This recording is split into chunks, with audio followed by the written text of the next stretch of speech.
ఇవాళ సముద్రం గాని, జంతువులు గాని అలజడి లేకుండా ఉన్నాయి అంటే అది దానికి చంద్రుడే కారణం.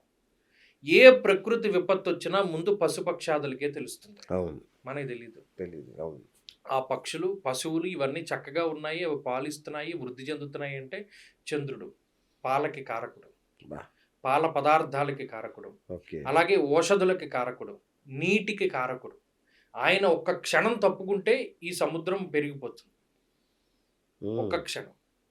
ఆ చంద్రుడి వల్లే ఆటుపోట్లు. ఆ అవును. చంద్రుడి వల్లే సముద్రం అటు ఇటు అవును. కదులుతూ ఉండడం. అవును. సునామీ రావడానికి ముందేమవుతుంది నీళ్ళన్నీ లోపలికెళ్ళిపోతాయి. అవును. ఒక్కసారిగా విరుచుకుపడుతుంది. ఇవన్నీ దేనివల్ల ఏర్పడుతున్నాయి? చంద్రుడు. చంద్రమా మనసో జాతః చక్షు సూర్యోరజ ఇవన్నీ మంత్రాలు ఉత్తినే రావండి మంత్రాలు ఇవన్నీను. అందులో నిక్షిప్తం చేశారు. ఇప్పుడు చూడండి ఒక్కొక్కసారి మనసు బాగోదు. అప్పుడు ఏదైనా ఒక గోదావరి గట్టుకెళ్ళి చంద్రుడిని చూడండి. ప్రశాంతంగా ఉంటుంది. ఒక అవును. సముద్రం మధ్యలో ఉన్న చంద్రుడిని చూడండి ప్రశాంతంగా ఉంటుంది. మరి ఇవాళ ఆ చంద్రుడి నుండి రిఫ్లెక్ట్ అయ్యేటువంటి లైట్ అది పౌర్ణమైతే మనకి ఒకలాగా, హ్మ్. అమావాస్య అయితే ఒకలాగా. గురుడు నుండి రిఫ్లెక్ట్ అయ్యే లైట్ నుండి మనకి వీర్య శక్తి వస్తుంది. ఓకే. కుజుడు నుండి రిఫ్లెక్ట్ అయ్యేటువంటి లైట్ బట్టి మనకి బాడీలో శక్తి, అస్థి మధ్యలో కొంత శక్తి వస్తుంది. అందుకని ఎవరైతే ఈ సన్‌లైట్‌కి గాని, మిగతా లైట్‌కి గాని ఎక్స్‌పోజ్ అవ్వకుండా ఒక రూమ్‌లోనే కూర్చొని జీవిస్తున్నాడో వాడు ఎక్కువ కాలం బతకడు. బతకడు. అవును. చీకటి గదిలో ఒకడిని పెట్టి బతకమనండి. అస్సలు. ఈ లైట్‌లన్నీ మన మీద పడాలి. రైట్. బుధుడి నుండి వచ్చేటువంటి కాంతి మన మీదకి పడడం ద్వారా ఈ బుధుడు గణిత, కావ్య, శిల్ప, జ్యోతిష్ విద్యామాతల బుద్ధి ప్రజ్ఞాకారకో బుధః. ఆ ప్రజ్ఞకి కారకుడు. శుక్రుడి కాంతి పడితేనే మనకి కొన్ని ఈ శుక్ర కణాలు అభివృద్ధి చెందడం ఇవన్నీ ఉంటాయి. అవును. శనేశ్వరుడి యొక్క కాంతి పడితేనే ఆయుర్దాయం వృద్ధి చెందుతుంది. ఇవన్నీ లెక్క.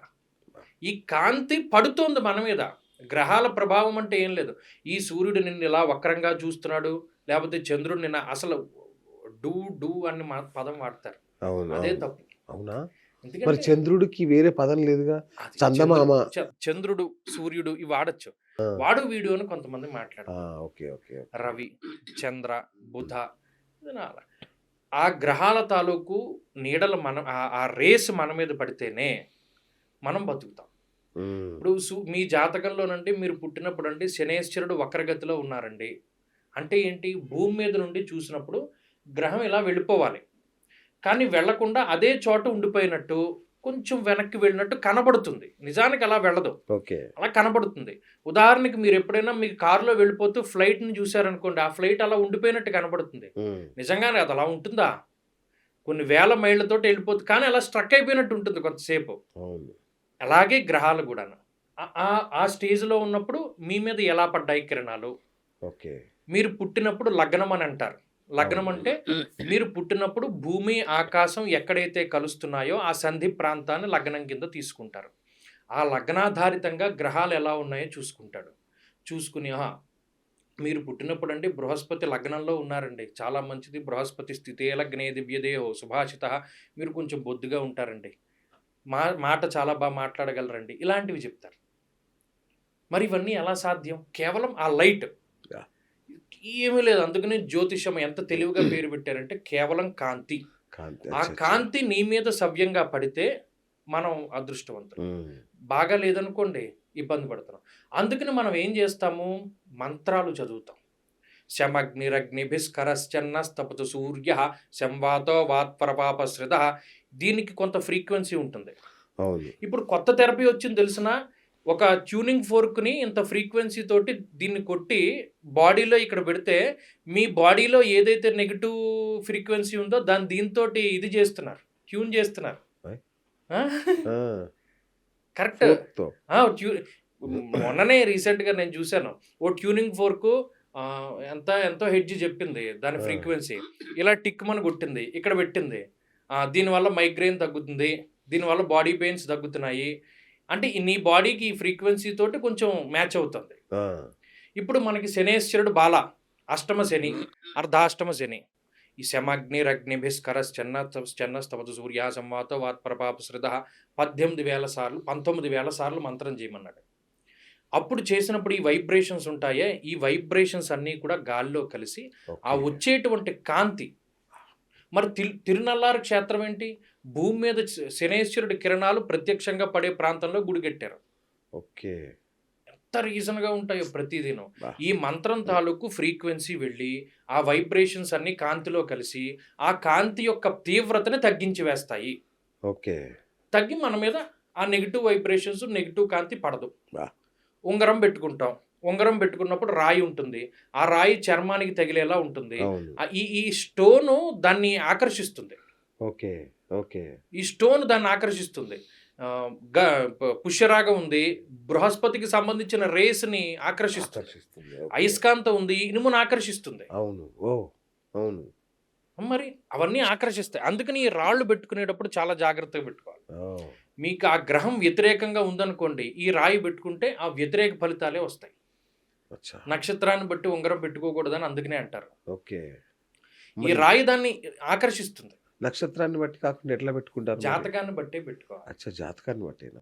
నక్షత్రాన్ని బట్టి మీరు పలానా అనురాధలో పుట్టారు. హ్మ్. శనేశ్వరుడికి సంబంధించిన ఇది పెట్టుకోండి అంటే పోయింది అక్కడితోటి. ఓహ్! ఆ వైబ్రేషన్స్ అన్నీ ఇది లాగుతుంది. ఓకే. దీనికి ఆ శక్తి ఉంది. ఇప్పుడు మాల ధారణ చేస్తారండి ఆ! కొంతమంది. అవును. మరి అవన్నీ ఎఫెక్ట్ కనబడతాయి. మీరు ఏ స్టోన్స్ పెట్టుకోలేదేంటి గురుగారు? నేను పెట్టుకోనండి. పెట్టుకోరా? మీకో విషయం తెలిసినా? ఆ! ఒక డాక్టర్‌కి ఏ రోగం ఉండకూడదు. 10 మందికి కరెక్ట్. చెప్పి.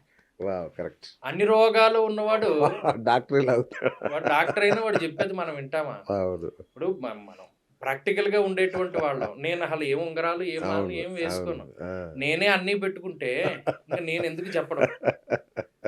మనకేం రోగం లేదురా బాబు. ప్రతిరోజు వాకింగ్ చేస్తే బావుంటుందని నేను చేసి వాడికి చెప్పాలి. చెప్పాలి. నేను కరెక్ట్. చేశాను. నాకు లేదు. నువ్వు కూడా చెయ్యి. ఆ! అంటే మీ మీద ఏ గ్రహాల ప్రభావం ఉండదా? కాదు. ఉంటుంది. ఆ! ఎందుకుండదు? ఆ! అయ్యబాబోయ్! ఆ! కానీ మన ఆచరణ. నేను కొన్ని ఆచరిస్తూ ఉంటా. అవును. మనకుండే దైవ బలము, మనకుండే కరెక్ట్. ఉపాసన, ఓకే. గురువులు మన మీద వారి యొక్క కరుణ, కరుణ. మన యెస్. క్రమశిక్షణ. మా ఊర్లో కొంతమంది ఉంటారండి. వాళ్ళు పొద్దున్న 4:30, 5కి లేస్తారండి. అంటే నేను చెప్తున్నాను. నేను కొంతమంది చాలా డబ్బున్న వాళ్ళని పరిశీలన చేశాను.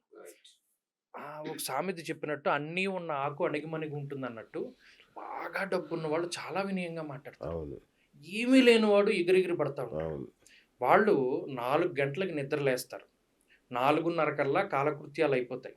స్నానం చేసేసి కాలాతిక్రమం అవ్వకుండా సంధ్యావందనం చేసుకొని దీపం పెట్టుకుంటారు. 6, 6:30కి 7కి వాళ్ళు ఏదో ఒకటి తినేస్తారు. వాళ్ళ రోజు ఎప్పటికి ప్రారంభమైంది? 7. 7. 7 దగ్గర నుండి సాయంత్రం 7 అంటే ఎంత టైం ఉంటుందో, ఎన్ని పనులు చేయొచ్చో. ఎన్ని చేయొచ్చండి అసలు. చేయొచ్చు. అవును. బోలెడంత టైము. మనం ఏం చేస్తున్నాము? 7, 8కి లేస్తున్నాం. ఇంకొక అవును. విషయం చెప్పనా? చాలా ప్రాక్టికల్ మీరు అబ్జర్వ్ చేస్తారు. పొద్దున్నే 4కి లేచిన వాడికి 6కి ఎన్ని పనులున్నా అయిపోతాయి. అవును. అంట్లు తోమేసుకుంటాడు, ఇల్లు తుడిచేసుకుంటాడు, తడిగుడ్డ పెట్టేసుకుంటాడు, అన్ని పనులు అయిపోతాయి. 7కి లేచిన వాడికి అదే 9 లోపు ఏ పని అవ్వదు. ఏ పని అవ్వదు. కరెక్ట్. సగం వదిలేయాల్సిందే. అంత తేడా. అందుకే రోజుని ఎలా ప్రారంభం చేస్తావు అన్న దానిలో ఉంటుంది. ఓకే. నేను అందుకని ఇవన్నీ ఎందుకు పెట్టుకోను? నా మీద గ్రహాల ప్రభావం నేను అదే. మనిషినే కదా! నేను ఇన్ని రాళ్ళు పెట్టుకొని ఇంకొకడికి రాయి సజెస్ట్ చేశాననుకోండి, ఆ! అది చాలా చాలా చండాలంగా ఉంటుంది. నేను ఏదైనా మాట మాట్లాడినా జ్యోతిష్యం గురించి, నా మీదే అన్ని రకాలైన దుష్ప్రభావాలున్నప్పుడు నేను ఇంకొకడికి ఎలా చెప్తాను? ఓకే. అందుకని అది మనం ఇది చేయకూడదు.